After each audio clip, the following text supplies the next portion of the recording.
Bom dia, boa tarde e boa noite. Sejam todos bem-vindos ao Espectro, um podcast feito por autistas para o mundo. Meu nome é Rafael Felipe Zenoff e eu sou apresentador e editor desse podcast. E no nosso episódio de número 17, daremos continuidade às respostas das suas dúvidas, que nos foram enviadas pelo Facebook, por WhatsApp, por e-mail, assim como foi feito na semana passada. Então hoje nós finalizaremos as respostas, o que não significa que vocês não possam enviar mais dúvidas, sendo que nós iremos respondendo conforme os episódios e o número de dúvidas for interessante. Sigam nossas redes sociais, que estarão elencadas na descrição, curtam, compartilhem, comentem e aumentem a interação entre nós, o que é muito importante para nós sabermos se nosso trabalho está sendo interessante ou não, significativo. Então, sua resposta, seu feedback tem muito significado. Agradecemos desde já e bom episódio para vocês. Spectre, feito por autistas para o mundo. Da Fabiane Gonçalves, também de Rolândia, Paraná. Há quanto tempo foi descoberto a síndrome do autismo?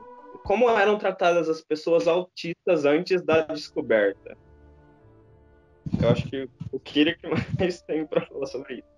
Bom, eu li pouco sobre, né? Já ouvi outros autistas falando, já ouvi um especialista também falando, só que eu não lembro de muitos detalhes. Então, talvez eu não dê uma informação tão correta ou tão completa, né? Mas eu vou falar o pouco que eu lembro, né? O autismo assim, desde os primórdios, né? O autismo, ele, antes de ser conhecido como autismo, com todo esse diagnóstico, com todo esse complexo de sintomas e de características, sintomas, quando eu falo sintomas, são as comorbidades. Ele era uma espécie de esquizofrenia, era considerado uma esquizofrenia, né? A esquizofrenia, ela só acometia, no caso, pessoas na fase adulta de idade, né? E quando começou a investigar crianças com características do que hoje a gente conhece como autismo, elas foram consideradas como um caso de esquizofrenia infantil, né? Onde antes era só identificado na fase adulta, eles começaram a diagnosticar essas crianças com essas características como esquizofrenia infantil. Mas isso acho que foi lá por volta de 1903, bem por aí. Aí lá se eu não me engano, final da década de 30, ali, 1938, por aí, tiveram dois pesquisadores, né, dois cientistas que eles investigaram de lugares diferentes e não tinham acesso, teoricamente, aos estudos um do outro, mas eles, na mesma época, estudaram, né, crianças com características de como a gente conhece hoje como autismo, né? Só que um se focou mais no autismo, como a gente conhece, o autismo clássico, né? E outro se concentrou mais no que a gente conhece como Asperger, né? Ou autismo leve. Então, esse que estudou esse autismo, esses primeiros autistas que a gente conhece como clássico, ele fez uma pesquisa com 11 crianças, né? E, inclusive, o primeiro autista diagnosticado, ele deve ter, acho que por volta de 87 anos hoje em dia. Tem até um livro contando essa história. Então, só que o diagnóstico dele era muito voltado para psicose. Então, ele dizia que ele não chamava também de autismo, como a gente conhece hoje. Era uma espécie de psicose infantil, algo assim, né? Porque ele julgava que essas crianças tinham esse quadro, essas características, porque os pais eram frios. Os pais não tinham um bom contato afetivo com aquela criança e ela acabou se transformando acabou tendo esse tipo de comportamento fechado, irreversível, né?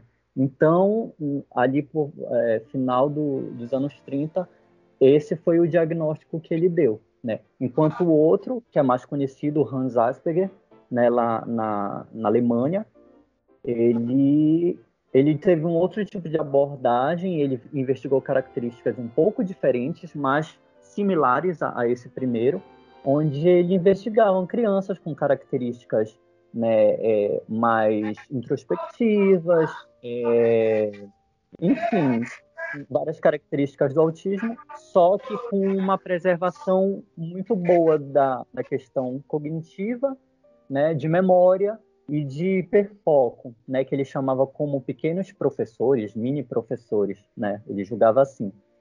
Então, assim, por mais que ele teve uma abordagem um pouco mais pedagógica, né, ele acreditava que era importante ter uma boa instrução, professores, né, um bom ambiente, né, para lidar com essas crianças, já diferente do outro que via de uma forma mais fatalista, como consequência de uma má postura dos pais, né?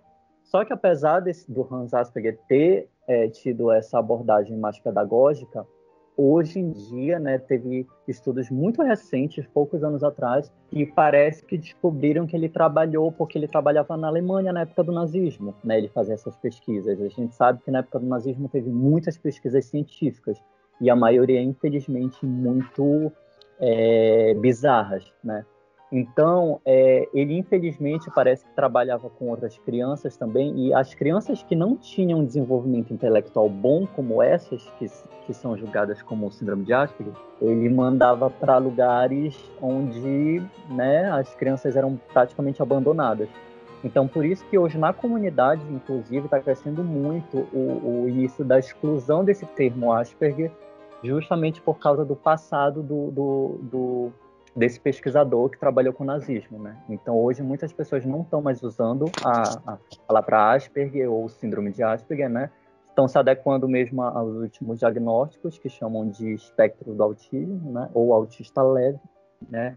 Mas, basicamente, esses foram os primeiros, assim, estudiosos que começaram a criar uma espécie de diagnóstico do autismo, né? Então, o primeiro autista foi diagnosticado ali no final dos anos 30 e início dos anos 40, né? E aí passou um bom período, né, sem muitos estudos, né? Já foi, acho que lá por volta dos anos 70 ou 80, que voltou um monte de estigmas e preconceitos, que teve a famosa da mãe geladeira, né? Novamente colocando a culpa nos pais, né?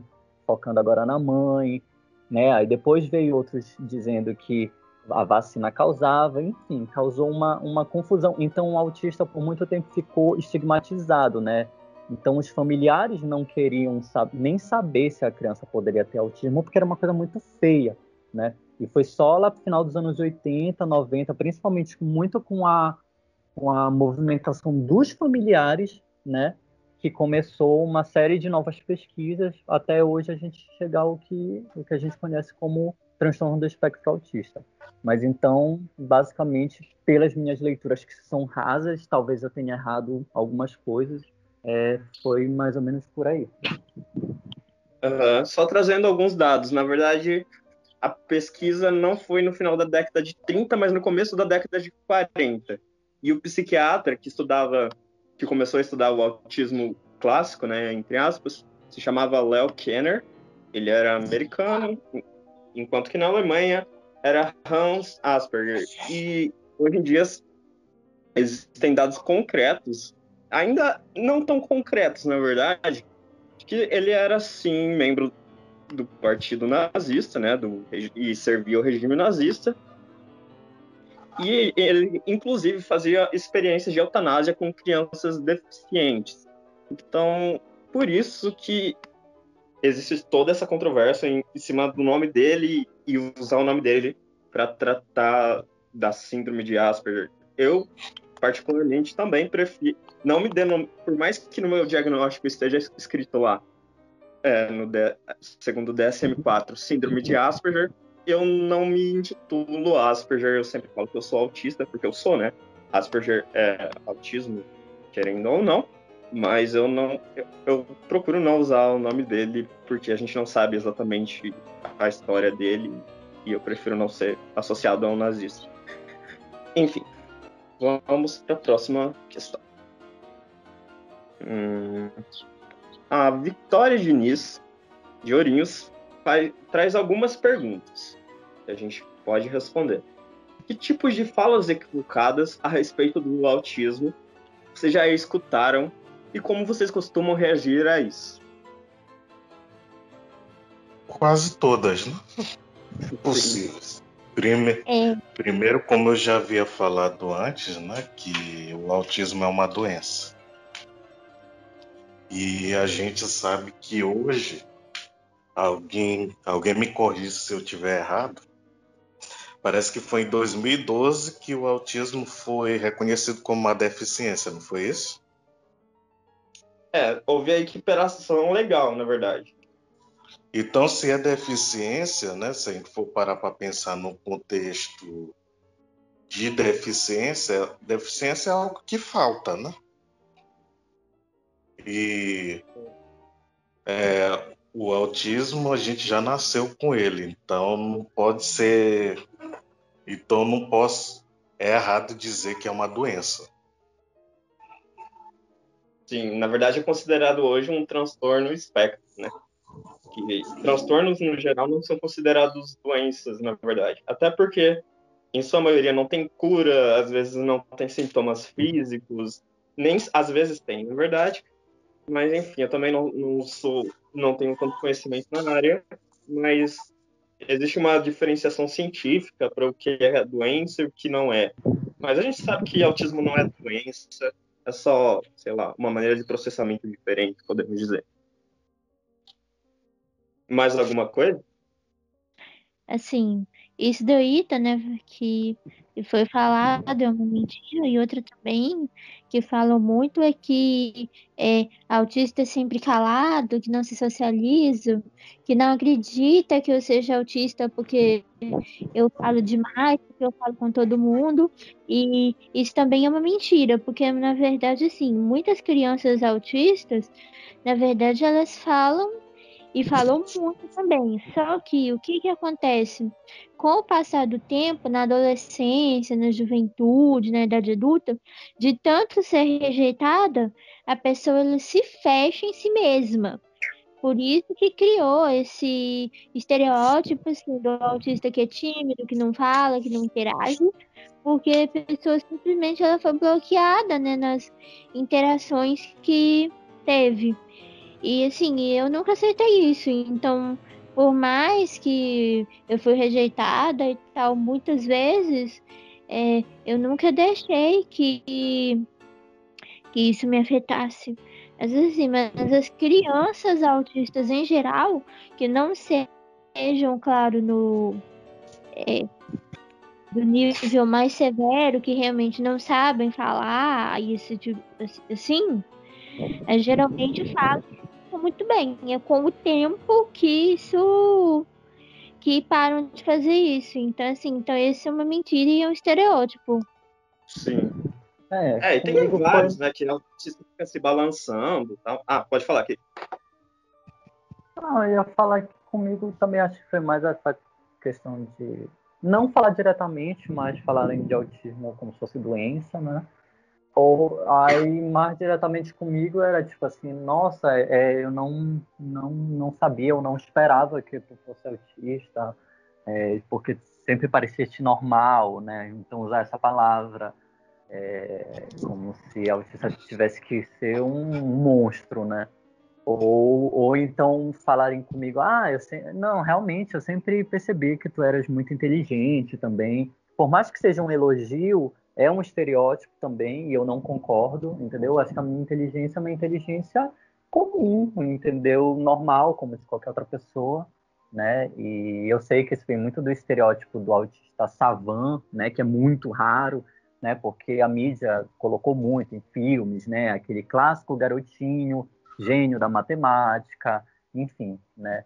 E a gente sabe que isso não é uma realidade, né? O autista, o autista leve, no caso, ele tem o seu nível intelectual normal como dos outros, né? Então, por mais que seja um elogio, eu não gosto muito, porque eu sei que é um estereótipo. Então, só que assim, eu tento lidar de uma forma compreensível, né? Porque Eu sei que a pessoa não é obrigada a saber. Eu também, mesmo sendo autista, eu desconhecia muito. Eu também, na época que eu fui diagnosticado, eu também tinha meus preconceitos com o que era autismo. E ninguém é obrigado a saber tudo, né? Acho que contanto que a pessoa, tu perceba que a pessoa não fale aquilo com um tom ofensivo, com a intenção pejorativa, acho que tá tudo bem, né? Ter paciência e explicar. Ah, obrigado pelo elogio, mas e explica para a pessoa, mas autismo não é isso, né? Não tem necessariamente a ver com o intelecto. Enfim, tentar explicar de uma forma, né, didática para a pessoa. Eu não me ofendo, mas eu já ouvi muita coisa, né? Isso só prova que realmente a gente precisa ainda discutir muito na sociedade sobre autismo, porque as pessoas ainda têm visões muito distorcidas, né? Muito preconceito e muito estereótipo. Sim. E como, no nosso caso, como a gente reage a isso, eu acho que o próprio podcast é uma forma de reagir aos preconceitos sobre o autismo, né? Que a gente busca uma maneira de trazer informação para aqueles que não têm, a partir da perspectiva pessoal de autistas. Então, eu acho que por isso que o nosso projeto é tão legal. Agora, a próxima pergunta. Que tipo de situações ou lugares costumam causar mais desconforto para vocês? Shopping, supermercado. Lugares com barulho. Lugares com muita informação sensorial. Quanto mais informação exato. sensorial, pior. Então, acho que shopping e supermercado, para mim, são os piores. Ônibus lotado. Nossa. Banco para mim é o pior lugar que tem. Por isso que eu não tenho banco físico mais. Eu não sei dizer. Acho que para mim é isso mesmo. Lugares com muita informação sensorial, barulho, luz. Acho que é isso. Lugares com muita luz, principalmente luz fluorescente. Isso não para mim, né? Eu acho que é isso. Qual costuma ser a reação das pessoas quando vocês abordam o autismo? Quando dizem que são autistas e como vocês reagem? O Kiri já respondeu essa de como as pessoas reagem quando ele fala que é autista, por exemplo. Mas, para mim, também reagem parecido com o que o Kiri disse. Algumas pessoas falam, nossa, mas eu não imaginava que você era autista. Outras já falam assim, eu imaginava mesmo isso. Teve gente que falou assim, isso explica muita coisa. Eu não sei o que a pessoa queria dizer exatamente com essa fala, mas enfim. Teve uma menina da minha sala, por exemplo, que falou assim, nossa, mas você é representante de sala, como que você é autista? Você tem que falar com um monte de gente. Então, eu acho muito chato. Mas quando você vê que a pessoa realmente está falando, às vezes, em tom acusatório, ou tipo, quando falaram assim, isso explica muita coisa, num sentido meio, sei lá, de acusar mesmo, de falar, nossa, você realmente não fala nada, você realmente se comporta estranho. Quando é nesse sentido, realmente me estressa bastante, me incomoda muito. Agora, quando a pessoa realmente não tem conhecimento sobre o que é autismo, eu acho que não tem problema e faz parte do nosso dever, entre aspas, explicar um pouco para que autismo não tem cara. Agora, já no meu caso, eu não sei se eu já falei para vocês, mas eu tenho uma sobrinha que a diferença de idade entre eu e ela é de 2 anos. Uhum. A gente cresceu junto como 2 irmãos. Hoje ela é uma enfermeira. E quando eu falei para ela que eu sou autista, ela ficou muito surpresa, porque ela trabalha justamente com crianças. E a maioria, 70% das crianças que ela atende são autistas severos. Então, quando eu falei para ela que eu sou autista, ela ficou muito surpresa, porque ela disse que ela nunca percebeu, sabe? Eu custei a me desenvolver, aprender algumas coisas, mas eu me desenvolvi. Tem muita coisa que eu sei fazer que a minha família não sabe fazer. E também eles ficaram muito impressionados com o fato de eu fazer uma faculdade de engenharia. Que engenharia, ainda mais elétrica, é a pior engenharia que tem. É a mais difícil, é a mais perigosa, é a engenharia que faz muita gente perder seu diploma, porque não pode ter erros. E eu consegui fazer uma faculdade de engenharia. E isso não entra assim na cabeça de algumas pessoas, né? Como que um autista consegue fazer uma faculdade de engenharia e tem toda a inteligência que eu tenho, que eu não me acho muito inteligente, eu não me acho lá essas coisas, mas todo mundo me acha assim super dotado e tal. Aí eles pensam que tem alguma coisa a ver. É basicamente assim, se a gente tem alguma dificuldade, é culpa do autismo. Se a gente é bom em alguma coisa, é culpa do autismo. E basicamente tudo é culpa do autismo.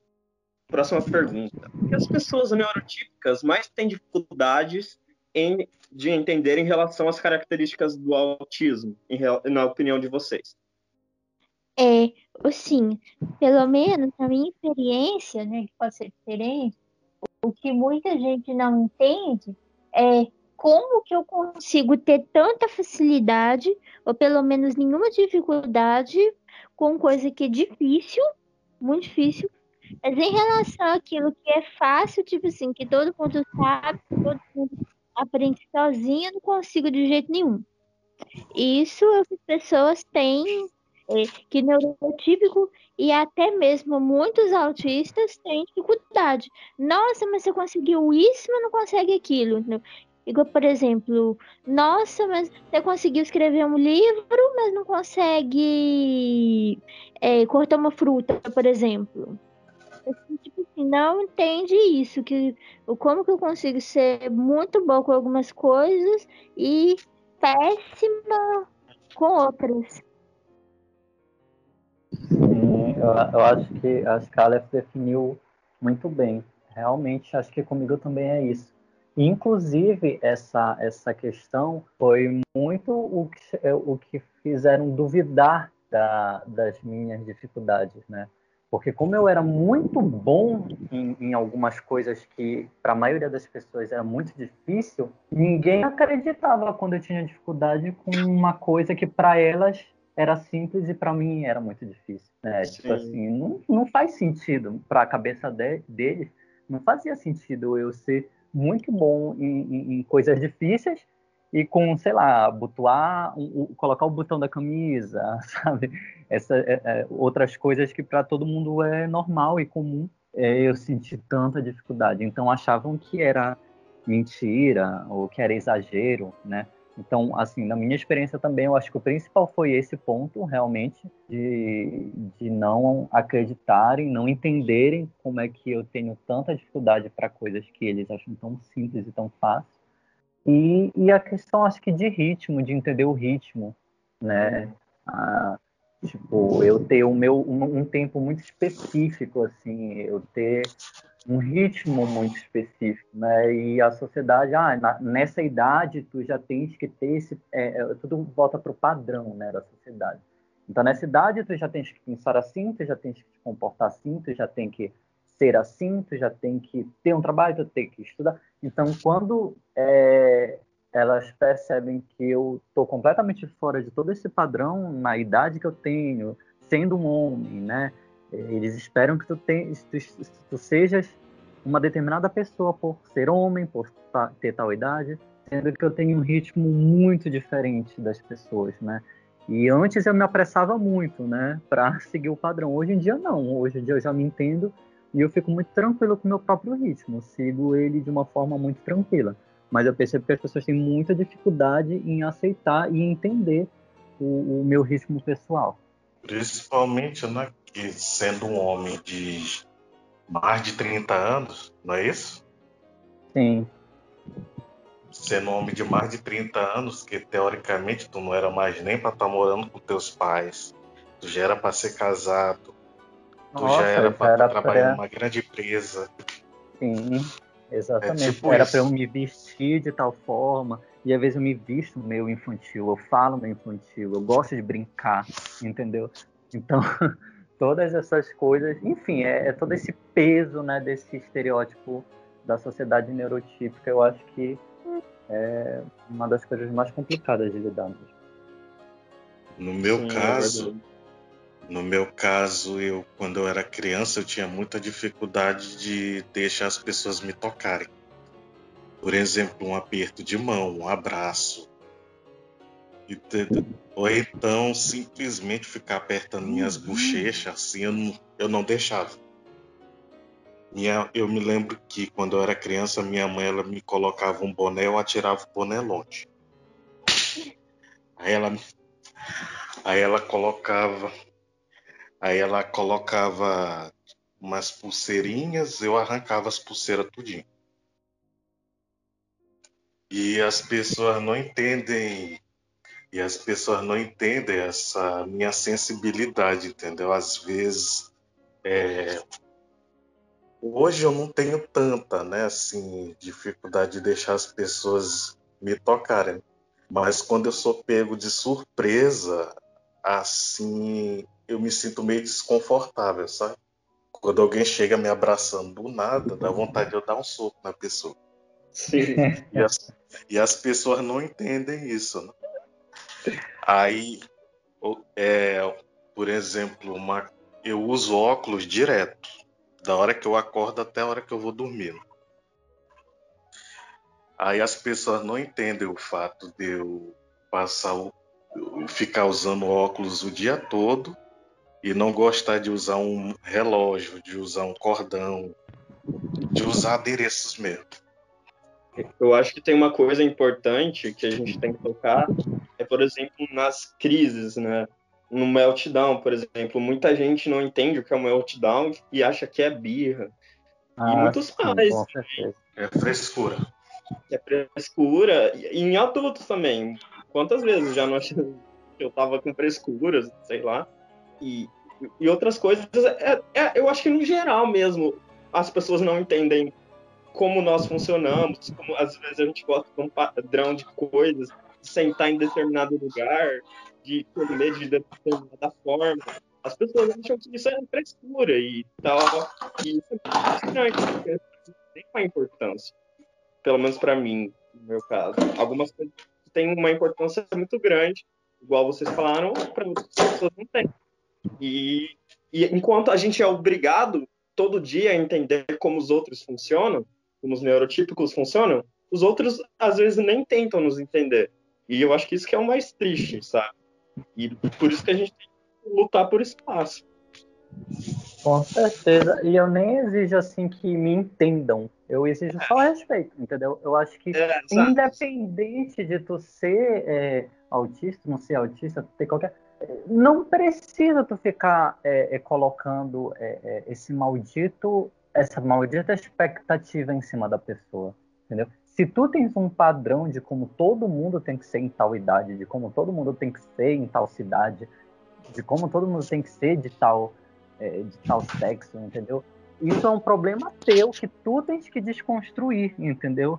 E parar de colocar essa expectativa em cima da pessoa, entendeu? Independente dela ser autista ou não. Se ela tá falando que tem dificuldade, então é verdade, entendeu? Simplesmente isso, respeita, entendeu? Não fica colocando uma pressão para que uma pessoa haja de outra forma, entendeu? Não fica minimizando o sofrimento da outra, as dificuldades da outra. Eu acho que isso vale para qualquer ser humano, entendeu? Mas infelizmente a gente coloca todo mundo numa caixinha e espera que todo mundo se comporte da mesma forma, né? E é aí que tá o problema. Exato. Próxima pergunta, faltam mais duas. Tá acabando. Da Gabriela Gonçalves de Rolândia. Mais uma pergunta, ela mandou. Como funciona o ensino de uma criança autista na escola? O quê? Repete? Como que é adaptado para criança na escola quando uma criança é autista? Olha, Assim, pode falar. então, eu só descobri que eu sou autista quando eu tinha 26 anos. E eu não tinha dificuldade na escola, porque, assim, na verdade, a dificuldade que eu tive é porque eu estava sempre muito à frente da turma. Então, por isso, se os professores eles não davam conta de mim, os colegas perseguiam, humilhava, e esse tipo de coisa, porque eu estava sempre muito à frente da turma e eu não tinha, tipo, interesse nos assuntos que as crianças, os adolescentes, os jovens tinham. Os meus interesses eram sempre outros, meus assuntos eram sempre outros. Então, assim, então eu estava na escola para estudar. Então, tipo, se me ensinava matéria, dava trabalho, dava prova, então eu aprendia, eu estudava, fazia prova, fazia trabalho, tudo sem problema nenhum. Só iam ter problema comigo, tipo, se quisesse obrigar a brincar, a ficar conversando de assunto que não tinha nada a ver com conteúdo acadêmico, esse tipo de coisa. Porque aí eu não aceitava. Aí eu não aceitava de jeito nenhum, eu não queria. E assim, na época, na hora do recreio, eu estava sempre querendo ler alguma coisa, conversando com os professores, com os funcionários. E assim, eu não queria brincar. Então, assim, meus únicos problemas na escola seriam esses. Então, assim, então, pelo menos da minha parte, a única adaptação que eu precisava era, tipo, que me deixasse em paz. Simplesmente isso. Coisa que na faculdade, que a faculdade é um ambiente muito livre, né? Onde cada um chega a hora que quer, sai a hora que quer, faz o que quer, e ninguém tá nem aí, porque, tipo, todo mundo é adulto e dá conta da própria vida. Na faculdade, o problema foi zero. Então, assim, era o único problema que eu tinha na escola. Mas eu tenho consciência é, que alguns autistas têm alguns outros tipos de dificuldade, mas da minha parte seria só isso. E me deixasse em paz. Porque a escola é lugar de estudar. É simplesmente isso. Sim. Eu acho Da que, minha... na verdade, todos nós aqui fomos diagnosticados adultos, tal, e nós somos casos mais leves. Então, é importante frisar, como a Aleph falou, que tem autistas tidos como severos, né, entre aspas, que precisam mesmo de um apoio constante e tal. E no meu caso, eu também não tive esse apoio. O apoio que eu tive foi em relação às altas habilidades, né? Fiz testes e tal, já falei sobre isso. Mas em relação ao autismo, eu não tive. Só tive agora um pouco de apoio na graduação em relação a algumas coisas burocráticas do TCC e tal, mas nada muito substancial. Só uma nota em relação à educação. Nós gravaremos um episódio específico sobre o decreto, né, editado nesse ano, aprovado esse ano, sancionado pelo presidente, no sentido da possibilidade de uma escolha dos pais, né, dos responsáveis entre a escola, as chamadas escolas especiais, né, específicas, especializadas, e as escolas tidas como comum, o ensino regular. Então a gente vai abordar, a gente vai analisar o decreto no próximo episódio e por isso nós retiramos todas as partes relacionadas a esse decreto do episódio dessa semana. Então só afirmando, só confirmando. Semana que vem nós falaremos especificamente sobre esse assunto que nós achamos importante. Nós debateremos se existe ou não um problema ao dar essa possibilidade, ao promulgar esse decreto. Eu também não tenho, né, experiência assim, porque eu também fui diagnosticado adulto, mas eu acho que eu era da terceira série, quarta série, eu era da quarta série, e chegou uma aluna nova, né, e assim, eu não sei qual o diagnóstico dela era, se ela tinha, mas ela claramente tinha muita dificuldade com muitas questões, né? Uma menina que tinha muita dificuldade com muitas questões. E ninguém fazia amizade com ela, ninguém chamava ela para brincar, né? Porque já rolava uma exclusão. Mas eu, desde criança, sempre tive muita empatia. E eu criei uma empatia muito forte por essa menina. Então, quando a gente brincava no recreio, né, sempre tinha brincadeira de polícia e ladrão. E aí, eu nunca esqueço que teve um dia que eu era ladrão, né, e ela caiu no grupo da polícia. Só que ela mal conseguia correr direito, entendeu? Então era óbvio que ela nunca ia pegar ninguém, entendeu? Só que ela tava ali no meio brincando. E eu tive empatia e o que é que eu fiz? Eu deixei ela me pegar. Eu deixei ela me pegar para me prender. E ela ficou muito feliz, entendeu? Ou seja, desde criança eu comecei a trabalhar dentro de mim a empatia, entendeu? Em perceber que uma outra criança tinha uma dificuldade e tentar me envolver com ela para que ela pudesse, sabe? Foi uma coisa assim natural, entendeu? Mas eu já foi trabalhado isso em mim desde criança, entendeu? E isso só foi possível porque eu tive contato com ela direto, entendeu? E isso com certeza deve ter transformado a pessoa que eu sou hoje.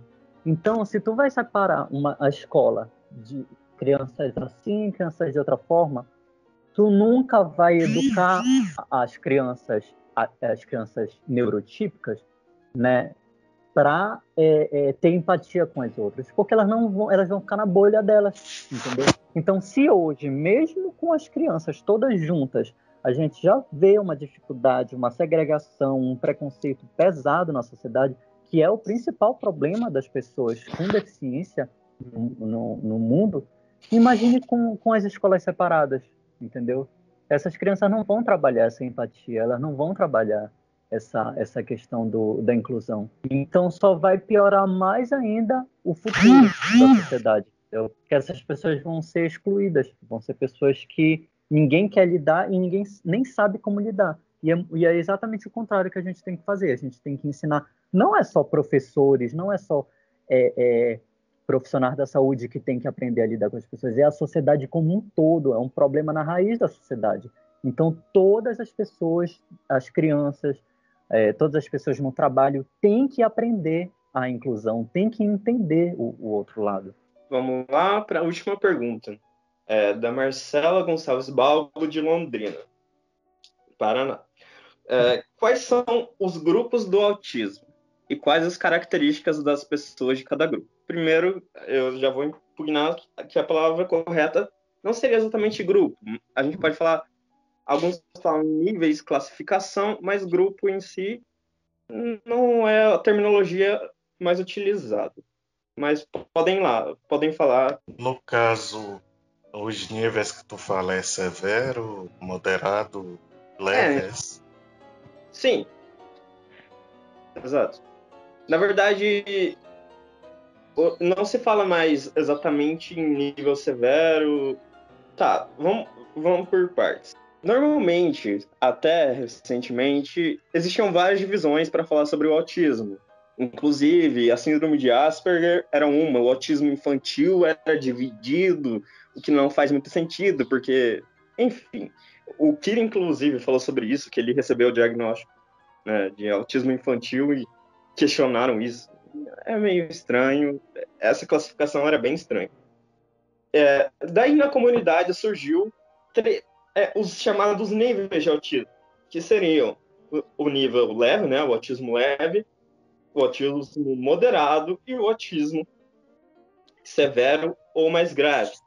E cada nível teria suas respectivas características. Nível, entre aspas, de comprometimento da fala, dificuldade maior de socialização, ecolalia, entre outras características. Assim, Pode falar. Não, só corrigindo uma coisa, porque assim, acho que essa separação dos graus, né, leve, moderado e severo, nesse último, né, DSM, o CID, eu confundo agora, ele se dava pelo nível de necessidade de apoio. Essa questão eu ia falar isso. Essa questão de comprometimento de fala já é uma abordagem que querem colocar no próximo, entendeu? Que já vai ficar mais detalhado. Então já vai diferenciar se aquela pessoa tem um grau de dificuldade maior, um grau maior de comprometimento na fala, um grau menor. Então isso vai ficar mais específico no próximo CID ou no próximo DSM. Mas até então, o atual que a gente tem, a separação eu acho que se dá nesse nível de comprometimento. Sim, é isso que eu ia falar, na verdade. Aqui eu falei que eu estava falando do nível de fala, é utilizada geralmente pela comunidade mesmo, nada oficial. Agora, como que ele falou, a gente classifica de acordo com a necessidade de apoio. Você precisa de pouco apoio, de apoio substancial ou de apoio muito substancial. E lá no DSM-5, né, que vai vigorar a partir de 2021 ou 2022 no Brasil, não tenho certeza, se alguém souber, respectivamente, quais são as características, né? Por exemplo, na comunicação, eu tô com ele aberto aqui, comportamentos repetitivos e restritos. Cada nível, né, como vai passar a chamar, tem as características respectivas. Então o profissional, né, na hora de diagnosticar, deve se atentar a cada característica e tal para dizer o nível, né, do autismo da pessoa. Basicamente é isso. Assim, eu não saberia falar muito bem, mas vou até puxar um gancho para a pergunta anterior, porque assim, a questão de ajuda na escola, né, que você tinha dito que é quem é de um grau maior, não necessariamente, porque eu sei que assim, tem muita gente questionando essa questão de grau, de suporte, porque eu sei que assim, que tem muitos que, por exemplo, que nem é considerado tanto de um grau elevado, mas que tem dificuldade de aprendizado, por exemplo. E assim, e tem pessoas tipo que tem um nível de suporte muito alto, mas que em algumas habilidades são geniais. Então, assim, é muito complicado colocar um pacote a escola, igreja, essas coisas assim. Eu tinha muitas dificuldades e muitas incapacidades que hoje eu não tenho. Então, assim, muitos, assim, que são adeptos, né, dessa questão dos graus, de tipos, desse jeito, podem até falar, tipo, que eu fui curada ou que eu mudei de nível ou alguma coisa desse tipo. Então, assim, por isso que eu sou mais adepta da ideia de pensar o nível de suporte, o nível de ajuda para a pessoa individual. Sim, escola de interpretação. É a própria noção de espectro, na verdade, né? Que a gente nem abordou tanto, mas é isso. Cada autista é um autista. Não dá para encaixar todo mundo em caixas e dizer que todos os autistas nível 1 ou nível 2 são iguais. Cada autista é um autista, vai precisar de um apoio ou não vai precisar também. E deve ser trabalhado na sua individualidade. Acho que você falou e resumiu tudo muito bem. Exemplo meu, né? Exemplo meu que, tipo assim, que sou considerado de nível muito baixo, por exemplo, sem necessidade nenhuma de suporte. Mas, por exemplo, eu dei conta de estudar, de fazer faculdade, eu saí sozinha desde os 12 anos de idade, eu já viajei o Brasil inteiro, viagens longas, inclusive, e sobrevivo muito bem. Mas se me deixar em casa, por exemplo, sozinha, eu morro de fome. Relativo, sabe? Então, assim, se por um lado eu não preciso de apoio, de suporte para nada, por outro lado, eu preciso para tudo. Então, cada pessoa é diferente, né? Sim. Alan, mas é exatamente isso. O próximo manual, ele vai trazer essa abordagem de diagnóstico. Então, vai ser assim, se tu tens comprometimento grave, vai ser um autista com não sei o que, com alto grau de comprometimento na fala. Autista, não sei o que, com baixo grau de comprometimento na fala. Então, vai ficar mais específico. Agora vai realmente funcionar a ideia do espectro, entendeu? Porque, apesar dessa última atualização ser dividida em grau leve, moderado e severo, ainda tem todas essas problemáticas que tu tá falando, né? De achar que porque é severo, ele é severo em todos os aspectos. Ele pode ser severo em um e não tanto em outro. Da mesma forma que uma pessoa leve pode ser leve em um aspecto, mas severo em outro. Então a nova atualização, eu acho que é 2022, né? Não lembro, vai ser agora com essa especificidade. Então os laudos diagnósticos vão ser baseados de forma mais individual e mais subjetiva. Obrigado pela sua audiência. Agradecemos por você estar mais uma semana conosco. E semana que vem, como já foi dito, abordaremos com mais profundidade o tema da educação, trabalhando, assim, o decreto editado nesse ano. Obrigado e até lá!